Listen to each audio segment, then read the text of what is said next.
Thanks for tuning into your Oncor WeatherCurrent video update for Wednesday, January 29th. I'm meteorologist Kaiti Blake. Well, your Wednesday is going to be a dreary one from start to finish. Mist, drizzle, off and on light rain throughout the day. Chances of thunderstorms kick in tonight into Thursday. We're going to have a line of storms move west to east across the state beginning overnight and continuing into Thursday. But the good news is once we get past this storm chance, we have a beautiful stretch of weather that kicks in Friday and will hang with us all the way through early next week. So let's talk about what you can expect for the rest of the day and into Thursday with these storms. Lunchtime, we're going to have a lot of cloud cover, more mist, drizzle, and light rain out there. It's not going to be until after sunset, as we get into the nighttime hours, that storm coverage begins to increase. This is 8 p.m. We could have some storms developing mainly west of I-35, but then midnight, 3 a.m. storm coverage is going to increase along and west of the I-35 corridor. So an overnight risk of some storms, a handful of which could be severe overnight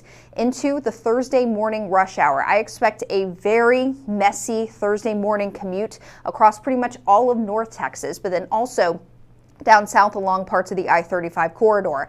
9 a.m. storms are starting to move east, but we could have some lingering rain and storms across parts of Texoma, down through the Metroplex and the I-35 corridor. By lunchtime, storms are out of North Texas and moving away from I-35, but storms will be moving into East Texas Thursday afternoon through mid-afternoon, ending by late afternoon and early evening on Thursday. Now, the severe weather risk is not terribly high, but for the storms that develop late tonight, the severe weather risk is a 1 on a 0 to 5 scale for hail and damaging wind. I think a handful of storms will be capable of some smaller hail and also some damaging wind gusts. There's also going to be frequent lightning and heavy rain in any storms that develop. Now, as we get into Thursday, the severe weather risk, also still a 1 on a 0 to 5 scale, begins to move east just a bit. I do think more damaging wind is possible tomorrow, but also some flooding. Heavy rain could start to pile up in some areas by Thursday morning, and that's where we could see some flooding issues arise. Also for the far southeastern portions of our service area, places like Lufkin and Jasper,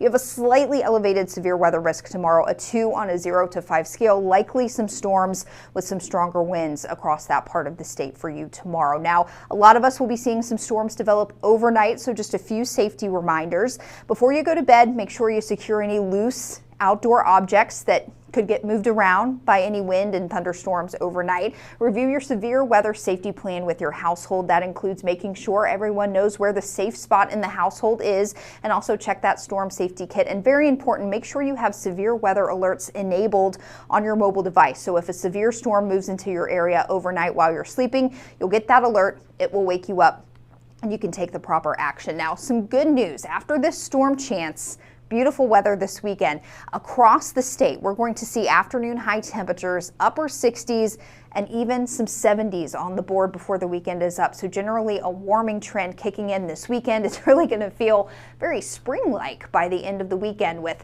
sunny and 75 by Sunday afternoon. Heading into the early part of next week, some more clouds, but we hold off on any rain chances for now.